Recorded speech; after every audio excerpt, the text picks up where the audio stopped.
ನಮಸ್ಕಾರ ಪ್ರೀತಿಯ ವೀಕ್ಷಕರೆಲ್ಲರಿಗೂ ಇವತ್ತಿನ ಕಾರ್ಯಕ್ರಮಕ್ಕೆ ಆತ್ಮೀಯ ಸ್ವಾಗತ. ನಾನು ಅನುಷಾ. ಇದೇ ಫೆಬ್ರವರಿ 12ನೇ ತಾರೀಕು ಅಯೋಧ್ಯೆಯಲ್ಲಿ ಕುಬೇರ ಸಭೆ ಕಾರ್ಯಕ್ರಮ ಈ ಬಾರಿ ನಡೀತಾ ಇದೆ. ಸೀತಾರಾಮ ಕಲ್ಯಾಣೋತ್ಸವ, ಶ್ರೀರಾಮನ ದರ್ಶನ ಮಾಡಬಹುದು, ಕುಬೇರ ಸಭೆ ಕಾರ್ಯಕ್ರಮದಲ್ಲಿ ಪಾಲ್ಗೊಳ್ಬಹುದು.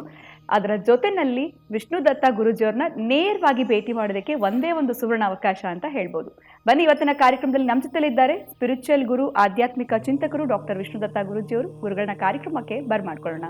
ನಮಸ್ತೆ ಗುರುಗಳೇ, ಕಾರ್ಯಕ್ರಮಕ್ಕೆ ಭಕ್ತಿಯ ಸ್ವಾಗತ. ಗುರುಗಳ 12ನೇ ತಾರೀಕು ಕುಬೇರ ಸಭೆ ಕಾರ್ಯಕ್ರಮ ಫೆಬ್ರವರಿ 12 ಅಯೋಧ್ಯೆನಲ್ಲಿ ನಡೀತಾ ಇದೆ. ಯಾರೆಲ್ಲ ಪಾಲ್ಗೊಳ್ಬಹುದು ಅಂತ ಹೇಳ್ತೀರಾ? ಬಿಕಾಸ್ ಸಾಕಷ್ಟು ಜನ ಹೊಸ ವೀಕ್ಷಕರ ಕಾರ್ಯಕ್ರಮ ನೋಡ್ತಾ ಇದ್ದಾರೆ. ಹೇಗ್ ಬರುವಂತದ್ದು, ಯಾರೆಲ್ಲ ಬರಬಹುದು, ಯಾರು ಬಂದ್ರೆ ಒಳ್ಳೇದಾಗತ್ತೆ, ಈ ತರ ಪ್ರಶ್ನೆಗಳು ಬರ್ತಾ ಇದೆ. ಏನ್ ಹೇಳ್ತೀರಾ ಇದಕ್ಕೆ?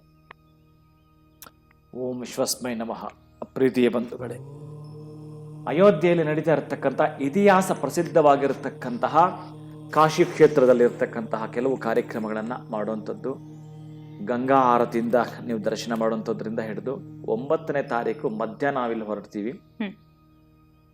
ಮತ್ತೆ 10, 11, 12 ಕಾರ್ಯಕ್ರಮಗಳು ಬೇಕಾದಷ್ಟು ಅಲ್ಲಿರ್ತವೆ. ಇಷ್ಟರಲ್ಲೂ ಕೂಡ ಇವರೆಲ್ಲರೂ ಕೂಡ ಪಾಲ್ಗೊಳ್ಳುತ್ತಾರೆ.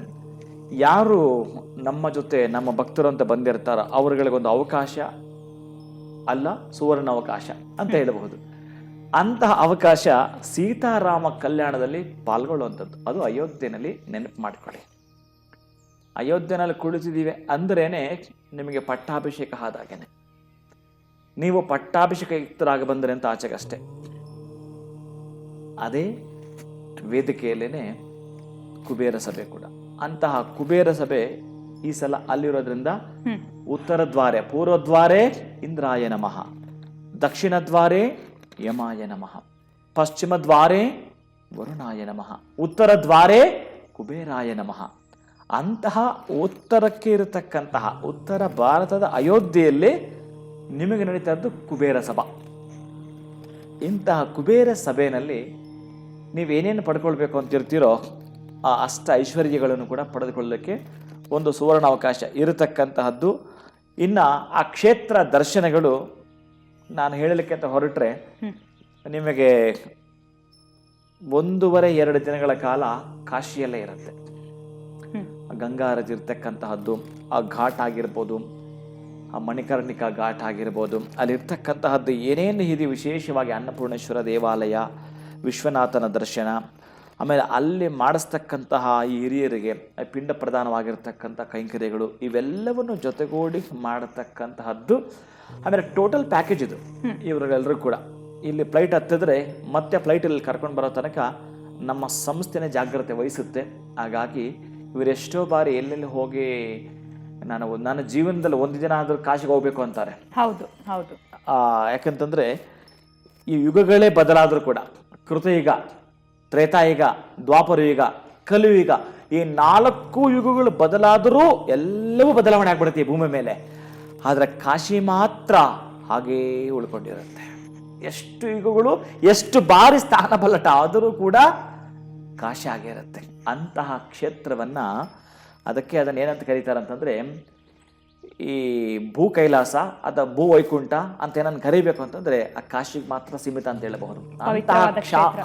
ಅಂತ ಕ್ಷೇತ್ರಕ್ಕೆ ಹೋಗಿ ಬಂದ್ಮೇಲೆ ನರಕ ಎಲ್ಲಿ ಎದ್ದು ನಮಗೆ ಗೊತ್ತಿದ್ದೋ ಗೊತ್ತಿಲ್ಲದೆ ಮಾಡಿರ್ತಕ್ಕಂತಹ ಪಾಪ ಕರ್ಮಗಳನ್ನು ತೊಳೆಯೋದು ಅಷ್ಟೇ ಅಲ್ಲ, ಇವ್ರಿಗೆ ಏನು ಬೇಕೋ ಅದನ್ನ ಪಡೆದುಕೊಂಡು ಬೇಕಾದಷ್ಟು ರಾಶಿಯನ್ನ ಪಡೆದುಕೊಂಡು ಬರ್ಲಿಕ್ಕೆ ಒಂದು ಅವಕಾಶ. ನಾನು ಇದ್ರ ಬಗ್ಗೆ ಹೆಚ್ಚಿಗೆ ಹೇಳೋದಿಲ್ಲ. ಯಾಕೆಂತಂದ್ರೆ ಇನ್ನು ಅಲ್ಲಿ ನಡೀತಾ ಇರೋದು ರಾಮನ ಕಲ್ಯಾಣ. ಅದು ನಾನು ಮಾಡ್ತಾ ಇದ್ದೀನಿ. ಆ ರಾಮನ ಕಲ್ಯಾಣ, ಆ ಶ್ರೀರಾಮಚಂದ್ರನಿಗೆ ಮದುವೆ ಆಗೋದಿಲ್ಲ. ಯಾಕೆ ಆಗೋದಿಲ್ಲ, ನಂತರ ಯಾಕೆ ಮತ್ತೆ ಆಗುತ್ತೆ, ಹೇಗಾಗುತ್ತೆ, ಇದೆಲ್ಲವೂ ಕೂಡ ಸವಿವರಣೆಯನ್ನ ನಾನು ಅಲ್ಲಿ ಕೊಟ್ಟು ಮಾಡ್ತಕ್ಕಂತಹದ್ದು.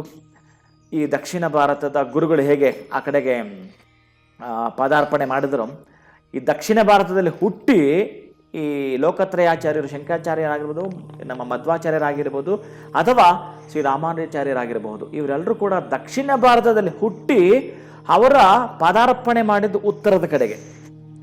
ಈಗ ನೀವೇನೇನು ಕಾಣ್ತೀರಿ, ಈ ಪೂರಿ, ಜಗನ್ನಾಥ, ಕಾಶಿ, ಗಯಾ, ಈ ಕ್ಷೇತ್ರಗಳಲ್ಲಿ ಏನು ಕಾಣಿಸುತ್ತೋ ಅಂಥ ಕ್ಷೇತ್ರ ಎಲ್ಲ ಕೂಡ ಇವರುಗಳು ಅವರ ವಿದ್ಯೆಯನ್ನ ಹರಡಿ ಬಂದಿರತಕ್ಕಂತಹದ್ದು, ಅಲ್ಲಿ ಕ್ಷೇತ್ರಗಳಾಗಿರ್ತಕ್ಕಂತಹದ್ದು.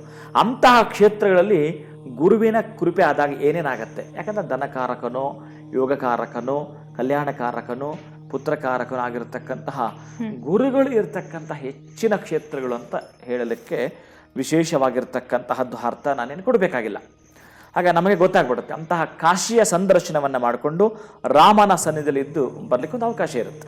ಖಂಡಿತ ಪವಿತ್ರವಾಗಿರುವಂಥ ಕ್ಷೇತ್ರ ಕಾಶಿ ಕ್ಷೇತ್ರದ ದರ್ಶನವನ್ನು ಮಾಡಬಹುದು. ಜೊತೆಯಲ್ಲಿ ಕುಬೇರ ಸಭೆ ಕಾರ್ಯಕ್ರಮದಲ್ಲಿ ಪಾಲ್ಗೊಳ್ಳೋದಕ್ಕೆ ಒಂದು ಸುವರ್ಣ ಅವಕಾಶ ಇದೆ. ಫೆಬ್ರವರಿ 12ನೇ ತಾರೀಕು. ಬಹಳಷ್ಟು ಸಮಯ ಇದೆ ಅಂತ ಸುಮ್ಮನಾಗಕ್ಕೆ ಹೋಗಬೇಡಿ. ನೀವು ಕೂಡ ಈ ಒಂದು ಕಾರ್ಯಕ್ರಮದಲ್ಲಿ ಪಾಲ್ಗೊಳ್ಬೇಕು ಅಂತಂದ್ರೆ ಈಗಲೇ ನಿಮ್ಮ ಹೆಸರನ್ನ ನೀವು ನೋಂದಾಯಿಸ್ಕೊಳ್ಬಹುದು. ಇನ್ನು ಗುರುಗಳೇ, ಈ ಒಂದು ಹೊಸ ವರ್ಷ 2024 ವೃಷಭ ರಾಶಿಯವರಿಗೆ ಈ ವರ್ಷ ಶುಭ ಅಶುಭಗಳು ಯಾವ ರೀತಿ ಇದೆ, ಏನ್ ಪರಿಹಾರ ಮಾಡ್ಕೊಂಡ್ರೆ ಒಳಿತನ್ನ ಕಾಣಬಹುದು, ಇದ್ರ ಬಗ್ಗೆ ತಿಳಿಸ್ಕೊಡಿ.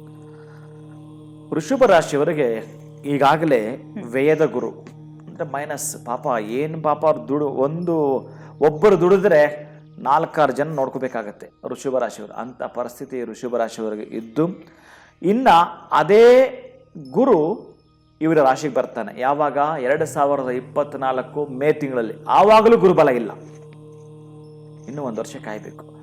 ಆದರೆ ಇವರಿಗೆ ಏನು ಹೇಳ್ತಾರಂತಂದರೆ, ಈಗ ನಾನು ಹೇಳುವಂಥ ರೆಮಿಡಿ ಈ ವೃಷಭ ರಾಶಿಯವರಿಗೆ ಅತ್ಯಂತ ಶೀಘ್ರವಾಗಿ ಕೈ ಹಿಡಿಯುವಂಥದ್ದು, ಅತ್ಯಂತ ಫಲಪ್ರದ ಆಗ್ತಕ್ಕಂತಹದ್ದು.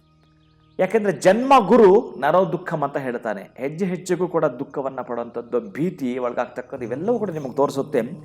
ಆಮೇಲೆ ಈ ರಾಶ್ಯಾಧಿಪತಿ ಶುಕ್ರ ಪ್ಲಸ್ ಗುರು, ದೈತ್ಯರ ಗುರು ಶುಕ್ರಾಚಾರ್ಯ, ಇನ್ನು ದೇವತೆಗಳ ಗುರು ಬೃಹಸ್ಪತಿ, ಆತ ಅಲ್ಲಿ ಬಂದಾಗ ಇವರು ನಾನು ಹೋಮ ಮಾಡಿಸಿದೆ ಗುರುಗಡೆ, ಆಮೇಲೆ ಸತ್ಯನಾರಾಯಣ ಸ್ವಾಮಿ ಪೂಜೆ ಮಾಡಿಸಿದೆ, ಒಂದು ಸುದರ್ಶನ ಹೋಮವನ್ನು ಮಾಡಿಸಿದೆ, ಏನು ಮಾಡಿಸಿದ್ರು ಈ ಫಲ ಸಿಗಲ್ಲ ಅಂತ ಹೇಳ್ತಾರೆ. ಆದರೆ ಈಗ ನಾನು ಹೇಳುವಂಥ ರೆಮಿಡಿ ಇದೆಯಲ್ಲ, ಇದನ್ನು ಇವರು ಮಾಡಿಕೊಂಡಾಗ ಅದೇ ಇವರಿಗೆ ಅದೃಷ್ಟದ ಕೀ.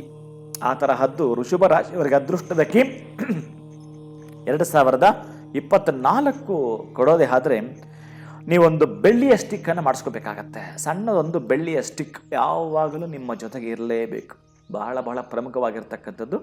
ಅದು ನಿಮ್ಮ ಪರ್ಸಲ್ಲಿ ಇಟ್ಕೊಳ್ಳಿ, ಪರವಾಗಿಲ್ಲ.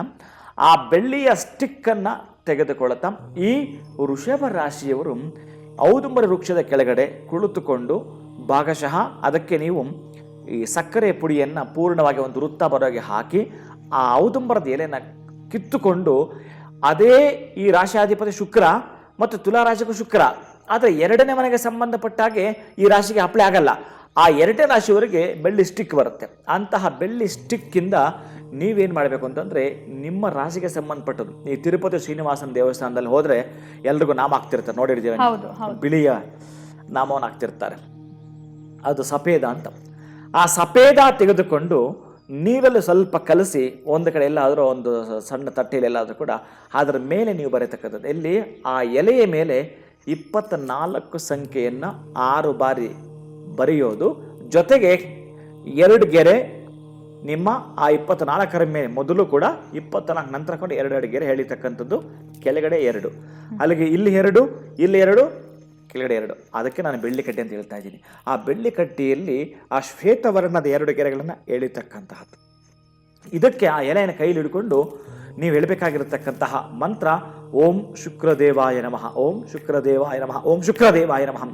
ಯಾವಾಗ ನೀವು ಈ ರೀತಿ ಚಿಟಿಕೆ ಹೊಡಿತಾ ಆ ಲೆಫ್ಟ್ ಹ್ಯಾಂಡಲ್ಲಿ ನಿಮ್ಮ ಕೈಲಿ ಹಿಡ್ಕೊಂಡಿರ್ತಕ್ಕಂತಹದ್ದು, ಗುರುಬಲ ಇಲ್ಲದಿದ್ದರೂ ಕೂಡ ಶುಕ್ರನ ಶುಭ ಫಲವನ್ನು ನೀವು ಪಡೆದುಕೊಂಡು ಅದ್ವಿತೀಯವಾಗಿರ್ತಕ್ಕಂತಹ ಲಾಭವನ್ನು 2024 ಈ ಒಂದು ವೃಷಭ ರಾಶಿಯವರು ಪಡ್ಕೊಳ್ತಾರೆ. ಶುಭಂಭು ಯಾತ್ ಒಳಿತಾಗಿ. ಖಂಡಿತ ಗುರುಗಳು, ಎಲ್ಲ ಒಂದು ಕಡೆ ವೃಷಭ ರಾಶಿಯವರಿಗೆ ಗುರುಬಲ ಇಲ್ಲ ಅಂತಂದ್ರೂ ಶುಕ್ರನಿಂದ ಯಾವ ರೀತಿ ಫಲವನ್ನು ಪಡೆದುಕೊಳ್ಬೇಕು, ಏನು ಪರಿಹಾರ ಮಾಡ್ಕೊಳ್ಬೇಕು ಅಂತ ಸರಳ ರೀತಿಯಲ್ಲಿ ತಿಳಿಸ್ಕೊಟ್ಟಿದ್ದೀರಾ. ತುಂಬ ಹೃದಯ ಧನ್ಯವಾದಗಳು ತಮಗೆ. ನಮಸ್ಕಾರ. ಇನ್ನು ನಿಮ್ಮ ಮನೆಯಲ್ಲಿ ಅನೇಕ ರೀತಿಯಾಗಿರುವಂತಹ ಸಮಸ್ಯೆಗಳು, ತೊಂದರೆಗಳಿದೆ, ಮದುವೆ ವಿಳಂಬ ಆಗ್ತಾ ಇರ್ಬೋದು, ಆರೋಗ್ಯದಲ್ಲಿ ಏರುಪೇರಿನ ಸಮಸ್ಯೆಗಳು, ಸಂತಾನದ ತೊಂದರೆಗಳು, ಎಲ್ಲೋ ಒಂದು ಕಡೆ ಕೆಲಸಕ್ಕೆ ಟ್ರೈ ಮಾಡ್ತಿರ್ತೀರಾ, ಕೆಲಸ ಸಿಗ್ತಾ ಇರೋದಿಲ್ಲ ಅಂತಂದರೆ ಖಂಡಿತವಾಗ್ಲೂ ಚಿಂತೆ ಮಾಡಬೇಡಿ. ಅಕ್ಷಯ ವೃಕ್ಷ ನಿಮ್ಮ ಬಳಿ ಇತ್ತು ಅಂತಂದರೆ ಈ ಎಲ್ಲ ಒಂದು ಸಮಸ್ಯೆಯಿಂದ ಕೂಡ ಖಂಡಿತವಾಗ್ಲೂ ನೀವು ಹೊರಗಡೆ ಬರ್ತೀರಾ ಅಂತ ಹೇಳ್ತಾ ಇವತ್ತಿನ ವಿಡಿಯೋನ ಮುಗಿಸುವಂತಹ ಸಮಯ ಆಗಿದೆ. ಮುಂದಿನ ವಿಡಿಯೋನಲ್ಲಿ ತಮ್ಮನ್ನು ಭೇಟಿ ಮಾಡ್ತೀನಿ. ನಮಸ್ಕಾರ.